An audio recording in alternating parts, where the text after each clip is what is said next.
Cukup Rasulullah SAW bersabda di hadis yang sahih, "Man shalla al-fajr fi jama'ah faka'annama qama al-laila kullahu." Barang siapa yang salat subuh berjamaah dapat pahala seperti salat sepanjang malam.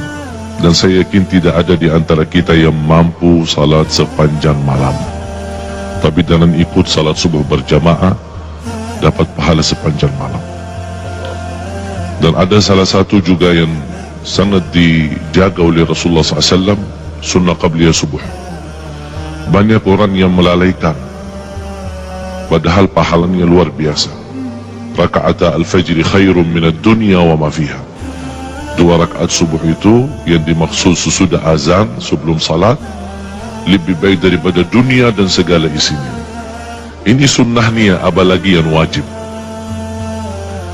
Dan ada satu hal yang selalu saya memperhatikan, para jemaah tidak memperhatikan ketika azan. Muazzin berazan, banyak yang sibuk megang HP-nya atau sibuk berbicara dengan temannya, atau diam di tempat di masjid tapi tidak mengikuti muazzin. Padahal ada hadis yang menjaminkan kita mendapatkan ampunan dosa, sebagaimana yang diriwayatkan Imam Muslim, khususnya ketika muazzin berkata asyhadu an la ilaha illallah wa asyhadu anna Muhammad Rasulullah, kita menjawab wa ana asyhadu an la ilaha illallah wahdahu la syarikalah wa asyhadu anna Muhammadan abduhu wa rasuluh raditu billahi rabba wa bi Muhammadin nabiyya wa bil islami dina. Beda sama yang kita kenal, raditu billahi rabban wa bil islami dinan wa bi Muhammadin nabiyya, itu biasa, itu zikir biasa.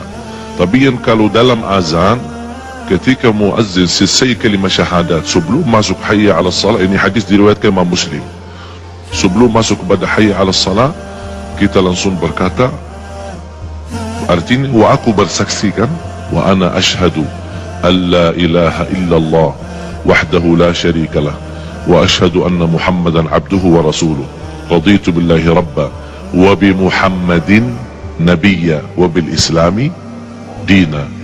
Terbalik, ghufira lahu ma taqaddama min dhanbih, diampuni oleh Allah SWT dosa lalu.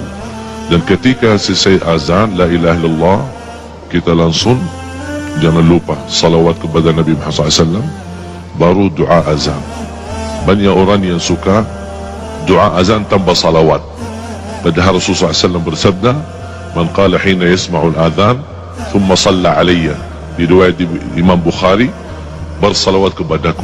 Jadi fantas kalau kita memulai Allahumma salli ala Muhammad wa ala ali Muhammad, Allahumma rabb hadhihi ad-da'wati at-tammah was-salati al-qa'imah ati Muhammad wasilata wal fadilah wa ba'athu maqam Mahmud alladhi wa'adta innaka la tukhliful mi'ad. Tambahan innaka la tukhliful mi'ad di luar sahih Bukhari, tapi disahihkan dan dihasankan oleh sebagian besar ulama.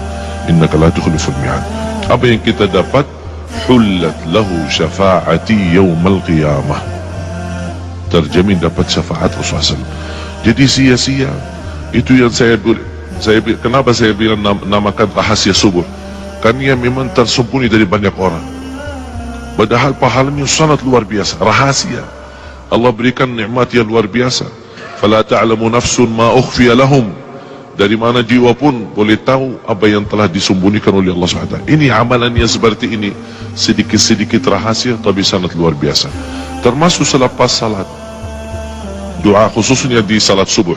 Hadis Rasulullah SAW yang Rasulullah SAW tidak pernah tinggalkan, Allahumma inni as'aluka ilman nafi'a wa rizqan tayyiba wa amalan salihan mutaqabbala. Ilmu bermanfaat, rizki yang baik, kemudian amal salih yang diterima. Jadi bukan hanya amal salih tapi sia-sia, amal salih tapi ditolak, tapi amal salih mohon sekaligus diterima di sisi Allah Subhanahu wa ta'ala. Belum lagi zikir yang dipimpin oleh guru kita Ustaz Arifin tadi, subhanallah 33, alhamdulillah 33, Allahu Akbar 33, ditutup satu la ilaha illallah wahdahu la syarikalah lahul mulku wa lahul hamdu wa ala kulli syai'in qadir, ghufirat dhunubuh wa in kanat mithla zabadil bahr. Berapapun dosa kita diampuni Allah SWT. Inilah amalan yang sederhana, rahasia, sedikit, tapi subhanallah pahalanya sangat luar biasa. Yang terakhir, salah satu rahasia yang saya harap semua jamaah menjaga, karena sangat luar biasa amalannya dan sangat dahsyatnya apa yang kita akan dapat balasannya.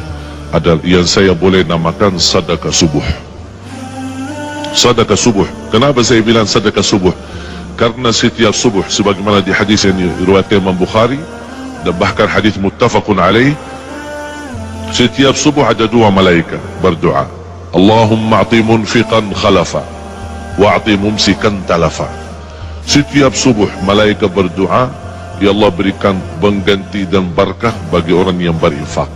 Bahkan saya usulkan kepada jamaah, ada satu tabungan, boleh dinamakan tabungan subuh, khusus buat subuh. Wallahi demi Allah jamaah sekalian, tidak ada yang menjaga amalan ini secara rutin. Berapapun dia isi tidak masalah, tapi rutin.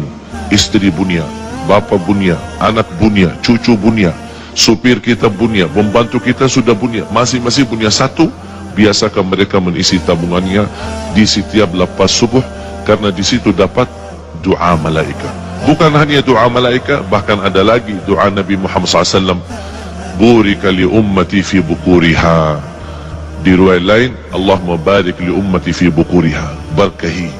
Saya kenal satu orang punya hutan, Allah Maha tahu bagaimana besarnya hutannya. Saya berikan itu amalan, tolong jaga.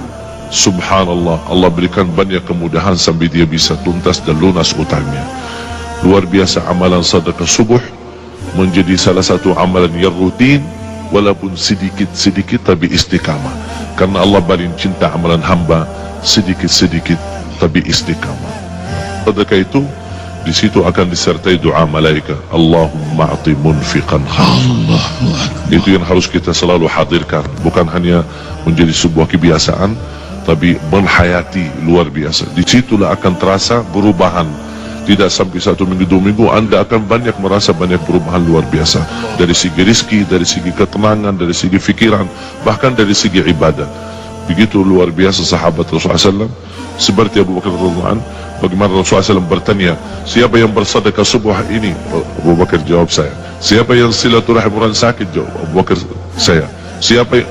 Selalu Abu Bakar radhiyallahu anhu selalu duluan. Sampai kata Umar Khattab radhiyallahu anhu, saya tidak sanggup lagi untuk melawan berbuat kebaikan, berlumba-lumba dengan Abu Bakar Siddiq radhiyallahu anhu. Ada yang menjelaskan oleh ahli tafsir, masyhudah bacaan kita disaksikan. Di riwayat tafsiran, malaikat menyaksikan. Saya dapatkan satu hadis yang sahih. Kalau biasa, kalau hari kerja ada namanya shift gantian ya. Ada orang berapa jam terus shift malam, shift ada. Malaikat juga ternyata juga punya kerja shift. Jadi kapan mereka, malaikat yang bertugas malam sama malaikat yang bertugas pagi bertemu di salat subuh. Jadi tukar, udah selesai tugas malam, salat subuh. Jadi malaikat salat subuh itu hadir. Paling ramai salat subuh, malaikat malam sama malaikat pagi. Malaikat pagi yang baru turun ikut salat subuh, malaikat malam selesai salat subuh baru naik bawa laporan malam, terus menerima kerjaan baru oleh malaikat pagi. Oleh kerana itu, inna Quran al-Fajr kana masyhuda, malaikat pun hadir. Oleh kerana itu kita merasa rauhaniyah kita, batin kita lebih nikmat ketika salat subuh. Dan saya ingin lain kali kalau imam salat subuh tolong lebih panjang lagi biar kita bisa nikmat.